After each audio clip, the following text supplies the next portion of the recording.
3 chilling unsolved disappearances with CCTV footage. Georgina Garcella. Born October 29th, 1987, Georgina Garcella was the middle daughter of Andrea Garcella and her ex-husband, a man named Gassem, who originally came to the United Kingdom from Libya to study. Although born in England, Georgina spent much of her childhood in Libya before the family relocated back to Britain. After falling in with the wrong crowd during her high school years, Georgina started to become unreliable, a trait she carried with her even into adulthood, as she struggled to hold down a steady job despite being described as intelligent. Family members also knew her to struggle with an eating disorder and binge drinking. Described as someone who enjoyed cooking, meditation, and going running, the 30-year-old was a loving mother of 2 and, at the time of her disappearance, was staying in Worthing, West Sussex with her own mother Andrea following the breakup she had with the father of her 2 sons. On March 7th, 2018, Andrea Garcella recalled seeing her daughter before she left the house that day, straightening her hair around 8 a.m. She described her daughter as being a bit agitated that morning, as Georgina explained that her phone was playing up and she intended on taking it to a local shop to inquire about having it fixed before she headed to the job centre and then to meet her father. In the meantime, Georgina's mother gave her an old mobile phone which required a new SIM card. Georgina also asked to borrow money. Her mother was reluctant, but also... Yeah, is anyone else trying to... Because this is unsolved disappearances. Anyone else here trying to pull the pieces together, try to figure it out? So far, the father did it. Ultimately handed over the cash, watching as her daughter left the house. Georgina was seen on CCTV in the local shop. The footage shows her asking about the mobile phone and laughing and joking with the shop attendant around 9:30 a.m. This is the last confirmed footage of the 30-year-old. After this, Georgina's movements are unknown. What about outside footage? Took 10 days. Wait, hold up. Mate, the UK has CCTV everywhere all over the streets. Street cameras, house cameras, traffic cameras. What, you're telling me there's no outside footage of her at all as soon as she leaves here? Georgina's movements are unknown. What year is it? 2018? No, there was loads of CCTV in 2018. It took 10 days before Georgina was reported missing to the police. There was some confusion about her whereabouts, as her mother had thought she had gone to stay with friends and that her daughter wasn't speaking to her, and was annoyed with her mother due to her reluctance to hand over the money earlier that day.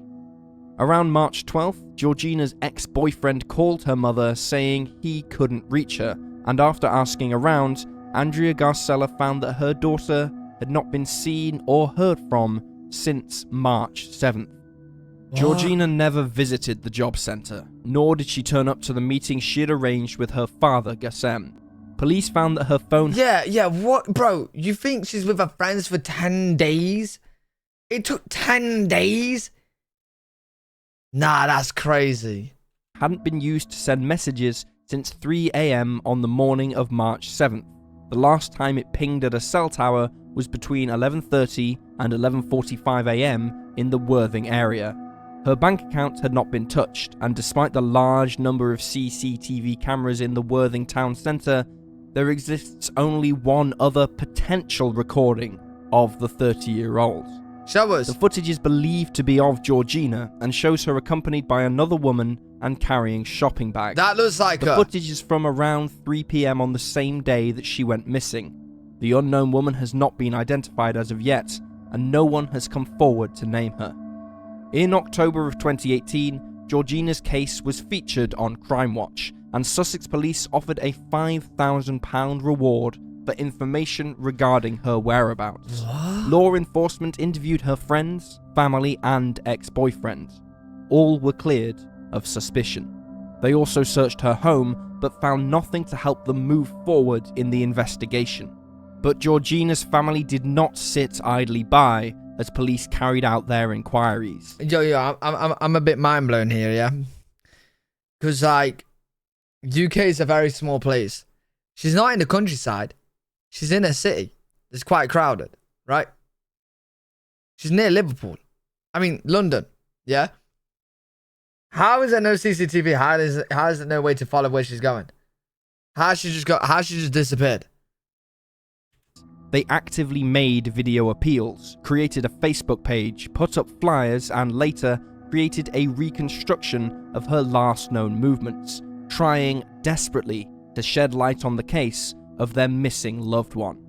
A month after the mother of two went missing, on April 20th, 2018, a witness came forward, claiming to have seen a woman matching Georgina's description with two men near a Tesco supermarket on the evening of March 7th. They were allegedly in an argument, but the three of them left together, heading towards the station. What? CCTV footage from this area was given to police, but it had been corrupted and could not be played. Thus far in the investigation, this... What do you mean it's been corrupted? How has it been corrupted? How has it been corrupted? This sighting remains unconfirmed. From this point, Georgina's case begins to grow cold. In March 2019, Andrea asked that police search the Teeville Gate construction site in Worthing, concerned that her daughter's body was dumped there, or that she had suffered some sort of accident. However, this request was refused, given that there was insufficient evidence to support any claim that Georgina was near the construction site and that something may have happened to her whilst there. A month later, the Worthing Herald and Sussex Police received a ransom note from fraudsters claiming to have Georgina in their possession. It was debunked by authorities, but the disturbing claims around the 30-year-old's case did not end there. Weird. Andrea Garcella received grim messages claiming that her daughter had been butchered and burned by a drugs gang who scattered her remains. Yo, people These messed claims up. came when the missing person's Facebook page for Georgina had been hacked. Later, in 2019, authorities changed the status of Georgina's case from that of a missing person to a homicide. There is no evidence that Georgina is dead, but there is also no proof of life either.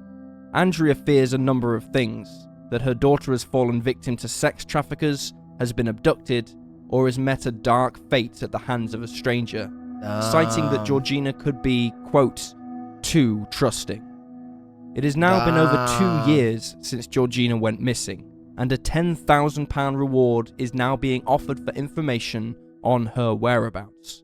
If you have any information pertaining to Georgina's case, you can call Crime Stoppers at 0800 555 111. Yeah, God knows. Very weird. Very weird. That CCTV that got corrupted could have helped the case massively. I want to know how that got corrupted so you couldn't play it. At Tesco supermarket as well. This is a big store. That is a big, big store. Yon Jansen. A weekend away Should be should be working. fun for all involved, but for the Jansen family, it was their worst nightmare. On Friday, February 8th, 2019, Yon Jansen arrived in Dublin, Ireland. A 41-year-old father of four, Yon planned to attend and participate in a poker tournament that night, before his fiancée joined him the following day so they could enjoy and explore the city together over the weekend.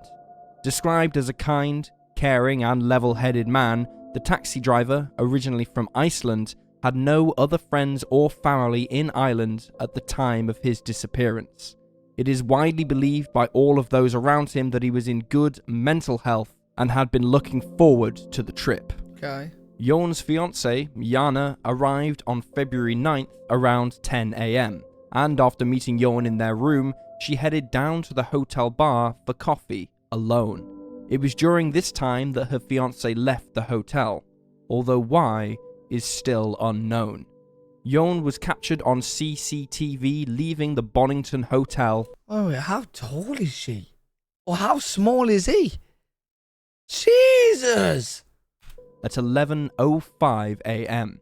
Camera footage showed him walking past McGitton's bar at 11:07 AM, where he exited onto Swords Road. Yon was last seen at the exit of Highfield Hospital, heading northbound on Swords Road towards Collins Avenue. This CCTV footage is the last confirmed sighting of the 41-year-old. Yana reported her partner missing on February 10th, 2019, just one day after Yon was last seen. While police were able to locate Yon on the CCTV described, attempts to retrieve CCTV from other areas of Whitehall proved fruitless. Yon had left his passport and belongings behind at the hotel, but it was believed that he had a hotel room key card in his possession and that he had possibly even had a debit card and cash on his person. Police confirmed that Yon's bank accounts had not been touched since he left the hotel, and it's also been estimated that the father of four lost €4,000 in the poker tournament on February 8th. 12 members of Yon's family flew to Ireland after he was reported missing, to help the investigation and to partake in the local searches. On February 23, 2019, a large-scale search consisting of 80 people took place, with many of these being volunteers. The Jansen family also appeared on the Irish TV show Crime Call, where they appealed for information to help bring Yon home. Of the 41-year-old going missing, they said, quote, "It doesn't make any sense. This isn't like Yon. He just doesn't vanish." They fear that Yon had met with foul play. There is very little else. Yo, it could be something tied to the poker. Losing $4,000 on poker. It's a lot. It is a lot. He could have kept playing and then he owed someone money from the poker. Maybe, potentially. Else publicly known about the inquiry into the disappearance of Yon Jansen. In December of 2019, the Jansen family hired a private investigator named Liam Brady to help supplement the police investigation. The latest update in the case came in February of 2020, when Liam Brady announced that he is hoping to speak to a person of interest in a European jail who may have information. What? The Jansen family continue to fly out to Ireland regularly to conduct further searches for their missing loved one. If you have any information on the whereabouts of Yon Jansen, you can email findyonindublin@gmail.com or contact Liam Brady at liam@liambradyie or call him at 086 256 6697. Yeah, I'm thinking if they know that he lost $4,000 poker, I'm thinking maybe there's some poker games he's not told people. Maybe he's lost a lot, owed someone a lot, some of that. Because losing $4,000 poker is a lot of money. Leah Croucher. On February 14th, 2019, 19-year-old Leah Croucher left her home around 6 p.m, claiming she was going to visit a friend. Just 15 minutes before, she had changed the settings on her phone, with police suspecting she had turned the location setting off. Wherever she was going, Leah wanted it to be private. This became more evident when it was discovered that Leah hadn't gone to see her friend at all, and her movements between 6 to 7:30 p.m. that night are completely unknown. For some online sleuths, Leah's secret meeting was the catalyst for what transpired a day later. Leah headed out to work on February 15th, where CCTV picked her up walking down Buzzercut Lane in Furston, Milton Keynes, around 8:15 that morning. This is the last confirmed sighting of the 19-year-old. After Leah had been reported missing, 3 separate witnesses came forward to claim they had seen her that morning between 9:30 and 11:15 a.m. near Furston Lake. All 3 claimed that she was on her phone, while 2 reported that she appeared visibly upset as she talked on the mobile. These sightings have not been confirmed to definitively be Leah, but authorities suspect that these sightings are credible. Leah's family were quick to report her missing, and an extensive investigation was launched into her sudden and uncharacteristic disappearance. Officers visited over 4,000 homes in Milton Keynes, deploying specialist teams drones, and helicopters in their search for the missing teenager. Later, Yo, chat, I'm very, very, very, very, very surprised. They ain't more CCTV to follow them around. Because I'm telling you right now, when I step foot outside, I see a camera somewhere. I see a camera somewhere. But then again, I do live near Birmingham. And it's very, very, very busy. But there's a camera somewhere. House cameras, street cams, traffic cams, cameras everywhere. in October of 2019, marine and dive teams searched the lakes across town, spending 2 weeks searching Furston Lake and the surrounding areas. But this turned up no items of Leah's, nor any other answers or information as to her whereabouts.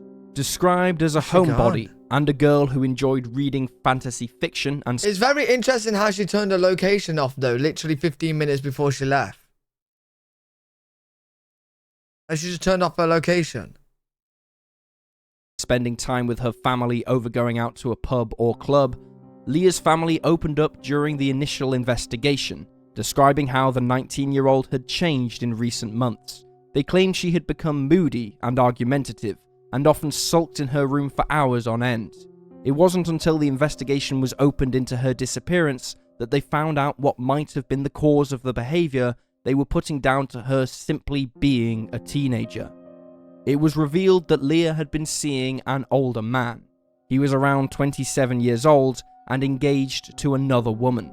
This man had been investigated by the police, and they have confirmed that he is currently not a suspect in the case.